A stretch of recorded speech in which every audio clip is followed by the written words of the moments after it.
Assalamualaikum warahmatullahi wabarakatuh. Bismillah walhamdulillah wassalatu wassalamu ala rasulillah wa ala alihi wa sahbihi wa man walah wa la hawla wa la quwata illa billah wa ba'd. Jamaah sekalian yang semoga kita semua dirahmati oleh Allah Subhanahu wa taala. Pada pertemuan 2 pekan lalu kita berakhir pada penjelasan tentang sirah nahi, meskipun pada kaidah yang pertama disebutkan al-aslu fin nahyi lit tahrim illa ma dallad dalilu ala khilafi. Asal pada satu larangan adalah hukumnya haram kecuali ada dalil yang menyelisihinya. Ternyata pada sirah nahi yang kita sebutkan yang terakhir pada litta'yis, ya, seperti yang firman Allah Subhanahu wa taala, la tahzan innallaha ma'ana. Ya, di sini dipakai kata janganlah kamu bersedih, berduka cita, sesungguhnya Allah beserta dengan kita. Ya, ini bukan larangan, ya, ini hiburan. Ya. Nah, jadi tidak semua lafaz larangan itu bermakna haram. Nah, selanjutnya pada kaidah yang kedua, al-aslu fin nahyi yaqtadil fasada mutlaqan. Pada asalnya larangan itu mengakibatkan kerusakan secara mutlak. Ya, jadi sesuatu yang dilarang itu adalah kerusakan. Ya, seperti contoh firman Allah Subhanahu wa taala, wala taqrabuz zina, ya, innahu kana fahishatan wa sa'a sabila. Jadi larangan mendekati zina, ya, karena zina itu adalah sesuatu yang tidak baik, ya, merusak baik pada diri pelakunya maupun pada orang yang diperlakukan. Nah, sehingga harus dijauhi, ya, saking kerasnya, ya, apa yang disebut dengan zina itu, sehingga dalam ayat tidak dikatakan la taznu, ya, jangan kamu berzina, tapi la taqrabu, ya, jangan mendekati. Sehingga ulama, salah satunya adalah Syekh Dr. Yusuf Al-Qaradawi, yang menyebutkan bahwa tahapan zina, ya, yang disebutkan oleh beliau itu ada 5, ya, cara syaitan bagaimana supaya menjerumuskan anak Adam itu untuk melakukan zina. Yang pertama adalah an-nazar, melihat. Ya, jadi laki-laki melihat lawan jenisnya, ya, perempuan atau wanita. Begitu juga sebaliknya, itu yang biasa disebutkan atau biasa kita dengar bahwa dari mana datangnya cinta, ya, dari mata turun ke hati. Nah, jadi yang pertama itu melihat. Nah, makanya ada ayat memerintahkan orang beriman untuk menjaga pandangannya, ya, menundukkan mata, baik laki-laki maupun perempuan. Begitu tegasnya, ya, sehingga ada riwayat yang menyebutkan bahwa Aisyah radhiyallahu anha itu pernah ditegur oleh Nabi sallallahu alaihi wasallam ketika Abdullah bin Ummi Maktum masuk ke rumah beliau bersama Rasulullah sallallahu alaihi wasallam, dan Aisyah radhiyallahu anha melihat Abdullah bin Ummi Maktum. Sehingga Nabi menegur Aisyah radhiyallahu anha. Lalu Aisyah mengatakan, orang buta wahai Rasulullah. Pemahaman Aisyah, itu naita kak. Tapi Nabi sallallahu alaihi wasallam mengatakan, tapi kau melihat dia. Jadi ini bukti bahwa laki dan perempuan disuruh ya menjaga pandangannya. Nah, kita kembali bahwa al-aslu fin nahi yaqtadil fasada mutlaqan. Ya, pada asalnya nahi, larangan itu ya akan mengakibatkan kerusakan secara mutlak.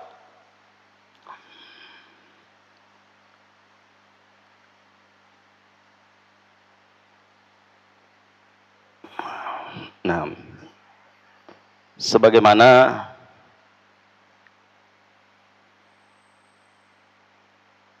maksud dari kaidah ini adalah bahwa apa yang dilarang itu mengandung unsur kerusakan yang mutlak. Yaitu apabila larangan dilakukan oleh seseorang, maka akan membahayakan bagi dirinya dan orang lain.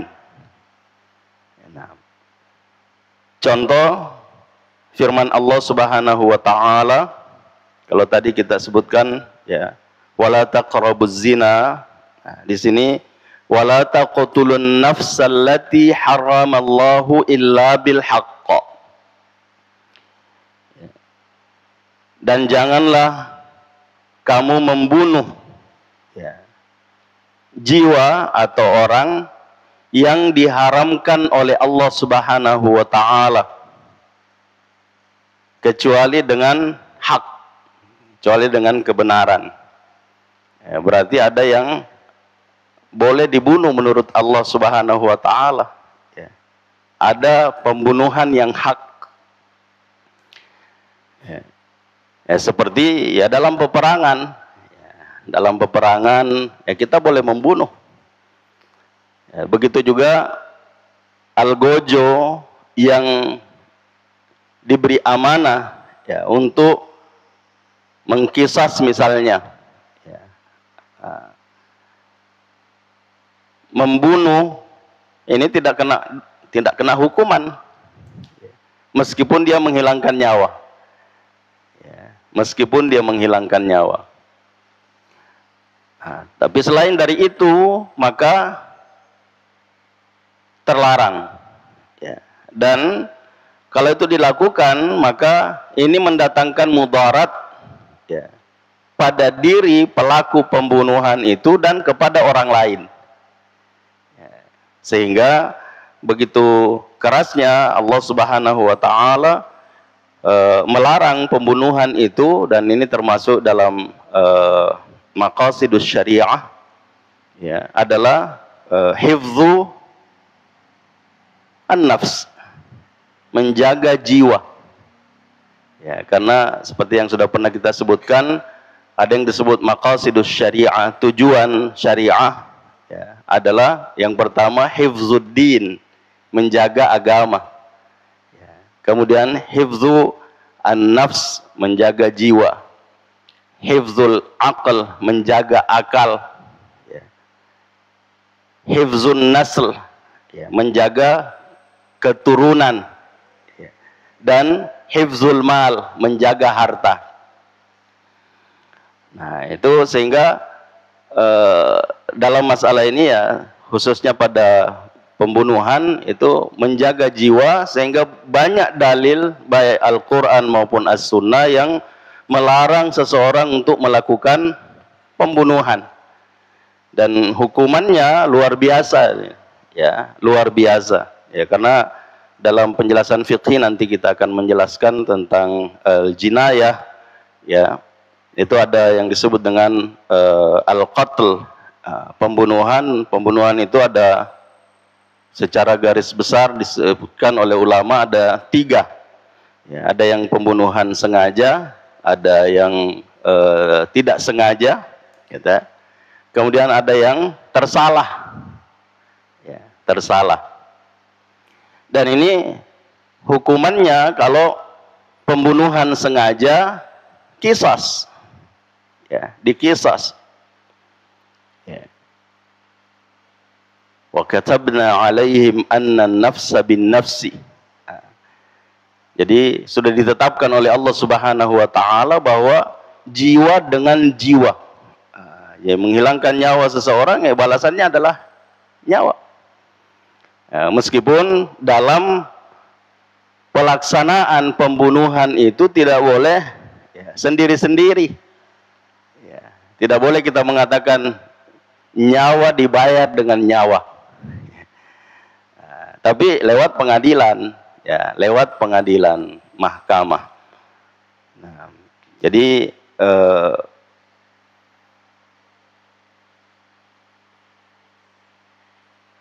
kemudian pembunuhan yang disengaja disebutkan dalam ayat yang lain bahwa orang yang membunuh secara sengaja, ya, secara sengaja tanpa ada alasan, ya, yang dibenarkan, maka sama dengan membunuh semua jiwa. Ya. Nah, jadi man qatala nafsan, ya, bighairi nafsin faka'annama qatalan nasa jami'a. Ya, seperti membunuh semua orang. Sehingga ada hukum qisas, ya, hukum qisas untuk bagaimana supaya orang tidak terlalu mudah untuk membunuh. Karena orang yang ketika membunuh, ya, atau mau membunuh, memikirkan kalau saya membunuh hukumannya juga dibunuh, ngapain membunuh? Gitu ya. Nah, sehingga disebutkan bahwa dalam qisas itu ada kehidupan. Ya. Bagaimana yang dimaksud di qisas itu ada kehidupan? Padahal jelas-jelas di qisas itu dibunuh. Ya, maksudnya hikmah adanya qisas, membunuh orang yang menghilangkan nyawa orang lain tanpa alasan yang benar, ya, itu juga harus dibunuh. Sehingga kalau dia memikirkan itu, maka dia pasti tidak membunuh. Ya, berarti ada kehidupan di situ. Ya. Kalau dia tidak jadi membunuh, berarti dia menghidupkan, ya, ada kehidupan.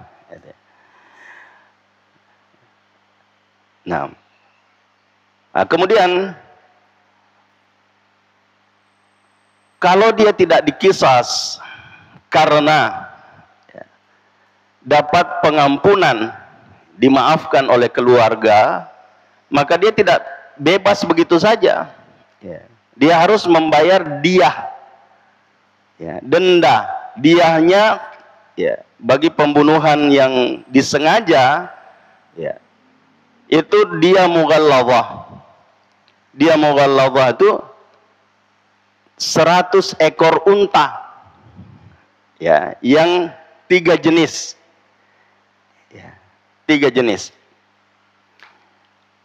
Nah, berbeda dengan yang tidak sengaja atau seperti disengaja, berarti tidak sengaja, ya, tersalah. 100 ekor unta juga. Ya. Tapi mughalladhah, yang keras itu dibayar tunai. Ya. Nah, kalau pembunuhan tidak sengaja atau tersalah, itu bisa dicicil, ya, dibayar 3 kali. Yang disebut dengan dia mukhaffafah. 100 ekor unta juga, tapi jenisnya 5, ya, 5, bukan 1 jenis. Nah, kalau di pembunuhan yang disengaja, yaitu kalau tidak dikisas, ya, kenapa tidak dikisas? Karena misalnya dia dimaafkan, atau karena pelakunya melarikan diri, ya, pelakunya melarikan diri, maka Yang menanggung adalah keluarga. Ya. Di kita tidak ada ini. Ya. Tidak ada. Jangankan orang lain, ya. Bapak anak saja kalau menanggung, ya, menanggung kewajiban, itu terkadang tania iya. Ya, mau berlepas tangan. Dan ini pembunuhan yang disengaja itu, ya, diahnya kalau yang bersangkutan tidak sanggup maka harus dibantu oleh keluarga. Nah, harus dibantu oleh keluarga. Nah, kita kembali tadi bahwa contoh al-aslu fin nahyi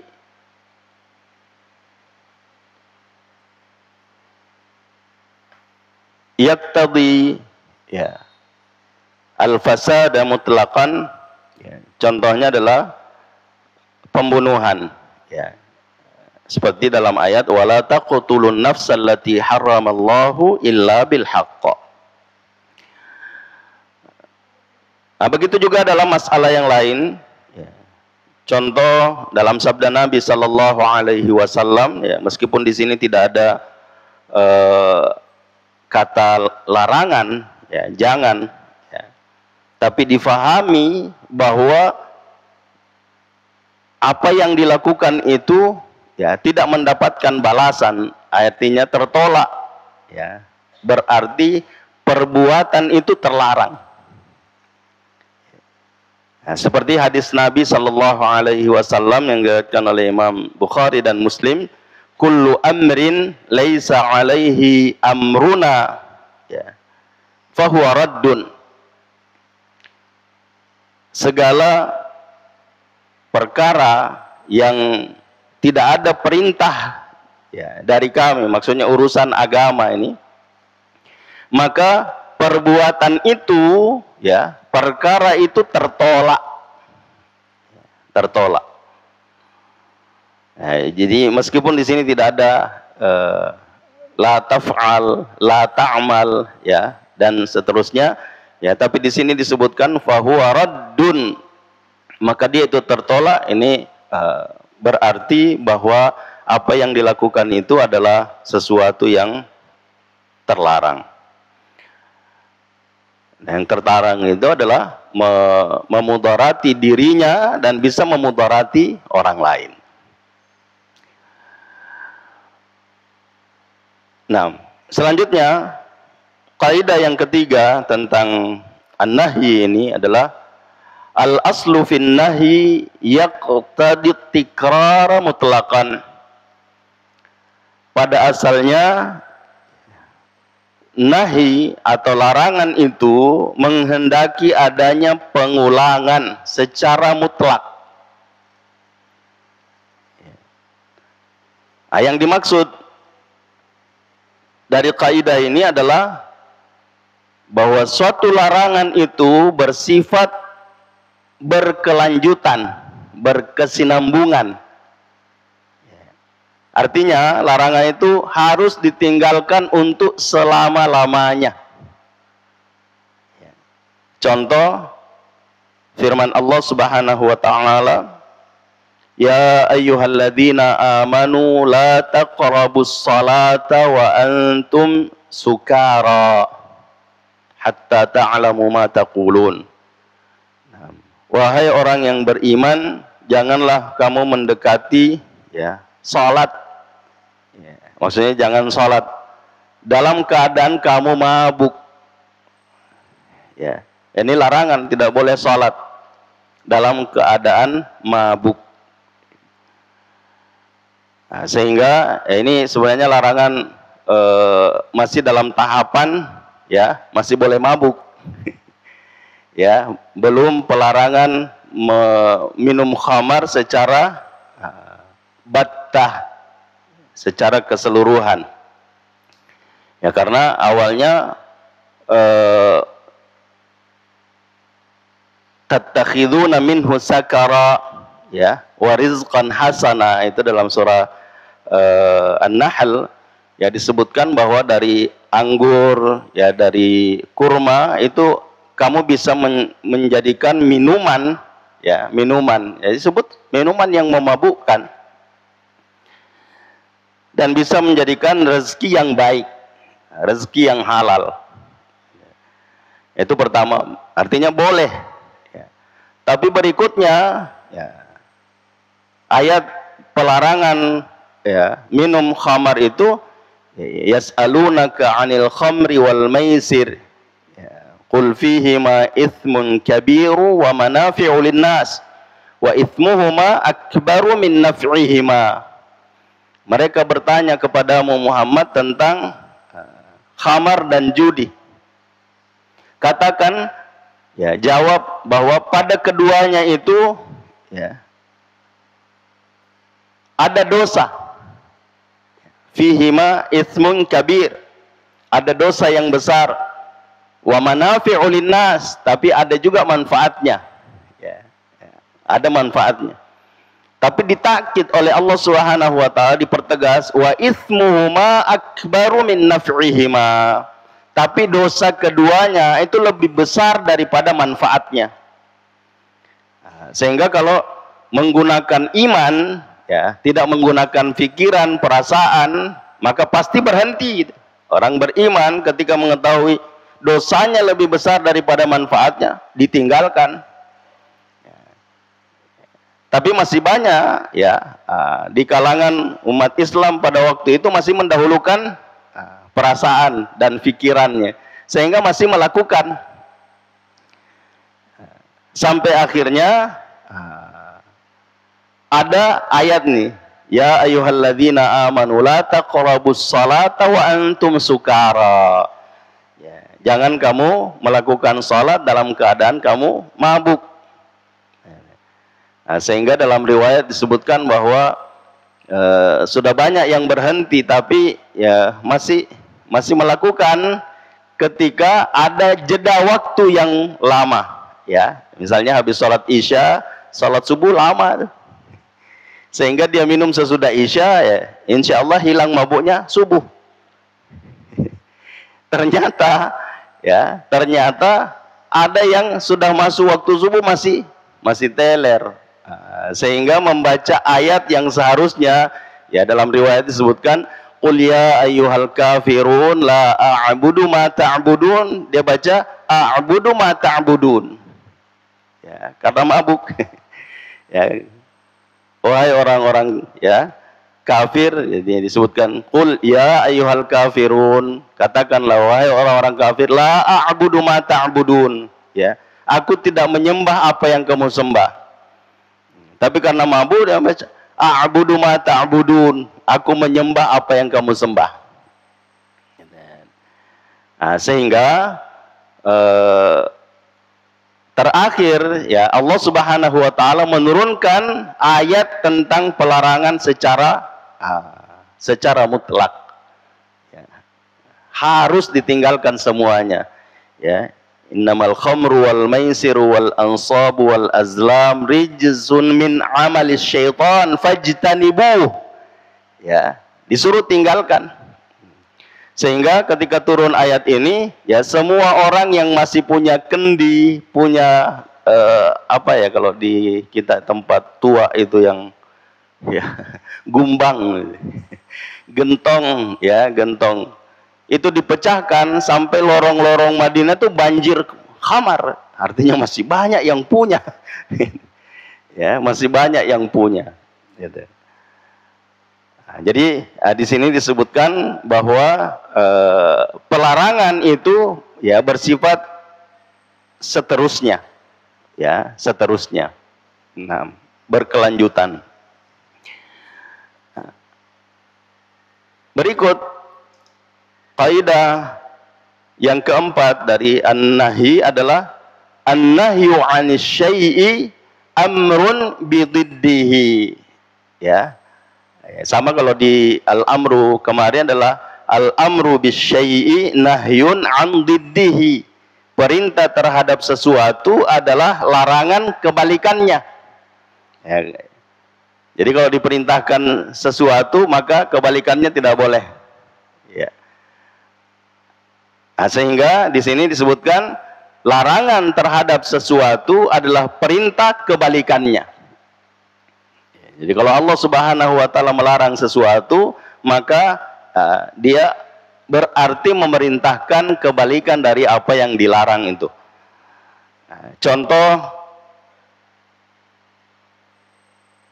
wa idh qala Luqmanu libnihi wa huwa ya'idhuhu ya bunayya la tusyrik billah. Ya, di sini jangan mempersekutukan Allah. Inna syirka la zulmun azim.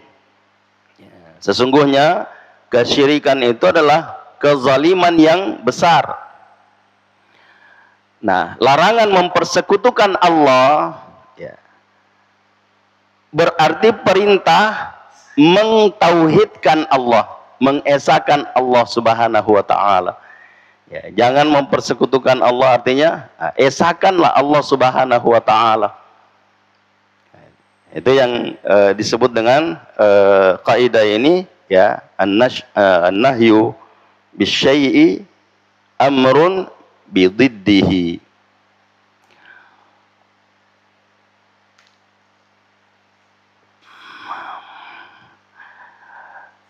Nah, selanjutnya masih ada waktu?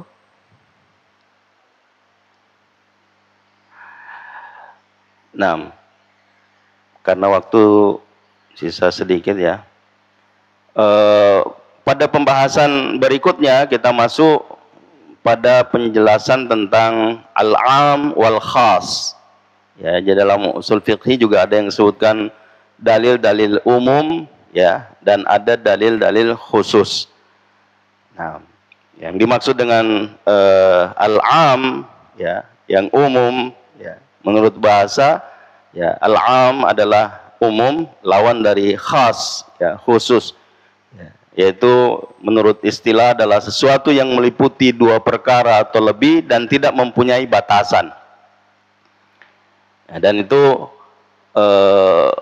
mempunyai lafaz-lafaz ya. Nah, jadi al-am juga sama dengan al-amru, an-nahyu ya, juga punya lafaz-lafaz. Nah, ada beberapa lafaz yang menerangkan tentang am ya, yaitu yang pertama isim mufrad yang dita'rifi dengan alif lam ya. Jadi kata yang mufrad ya, jadi bukan musanna, bukan jamak ya, yang diberi alif lam ta'rif ya, seperti contoh dalam firman Allah, innal insana lafi khusr ya. Jadi sini al insan ya, al insan alif lamnya ya, alif lam yang masuk pada insan ya, itu yang disebut al at-ta'rif ya,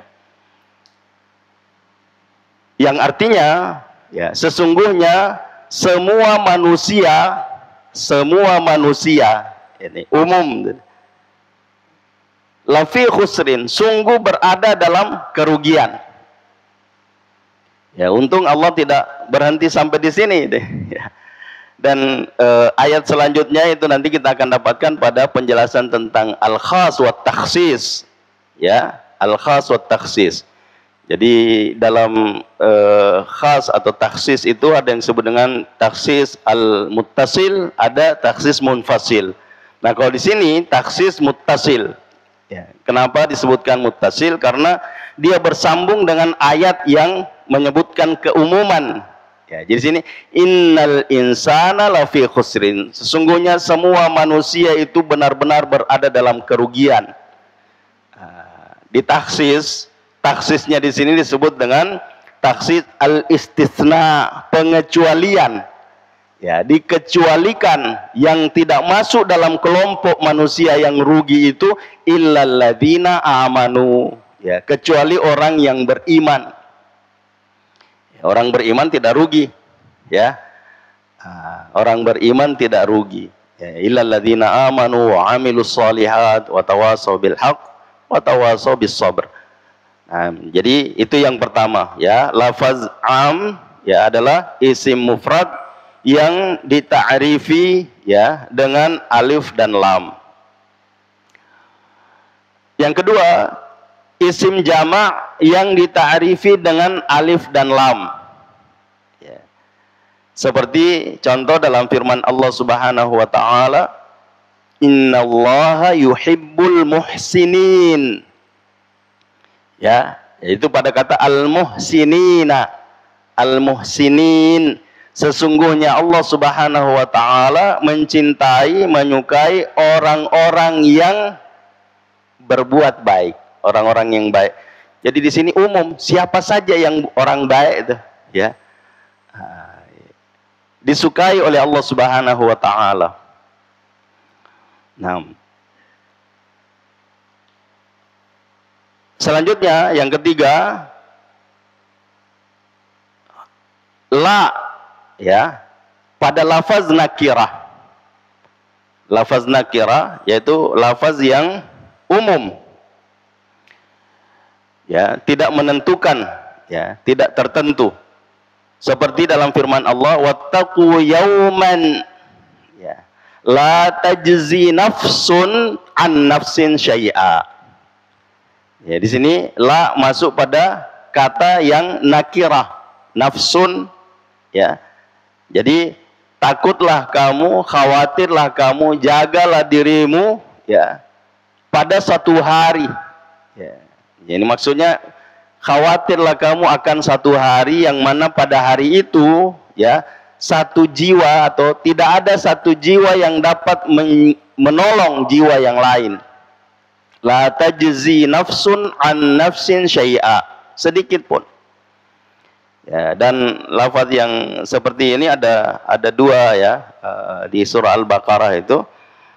Nah, jadi ada wattaqu yawman la tajzi nafsun an nafsin syai'a wa la yuqbalu minha syafa'ah wa la hum ya wa la yu'khadhu minha 'adlun wa la hum yunsarun. Ya, ada wattaqu yawman la tajzi nafsun an nafsin syai'a wa la yuqbalu minha 'adlun wa la tanfa'uha syafa'ah. Ya, wa la hum yunsarun. Nah, jadi di sini yang kita garis bawahi adalah la yang masuk pada isim nakirah. Nah, kemudian yang keempat isim mubham. Ya, isim mubham yaitu yang tidak jelas, maksudnya tidak menentukan, ya, tidak menentukan. Nah, seperti lafaz man. Nah, ini isim mubham itu ada beberapa, ya. Di antaranya yang pertama adalah lafaz man untuk yang berakal. Seperti dalam firman Allah Subhanahu wa taala, "Faman ya'mal mithqala dzarratin khairan yarah." Ya. Barang siapa yang mengerjakan kebaikan seberat zarrah pun, niscaya dia akan melihatnya. Di sini man ya siapa saja, ya siapa saja, nah, tidak ditetapkan, ya. Jadi siapa saja yang melakukan kebaikan maka dia akan mendapatkan balasan kebaikannya. Nah, jadi di sini disebutkan lafaz man, ya. Man ini lafaz mubham, ya, isim mubham, dan itu adalah lafaz am, ya. Kemudian ma, ya, kata ma yang untuk yang tidak berakal, ya. Jadi kalau misalnya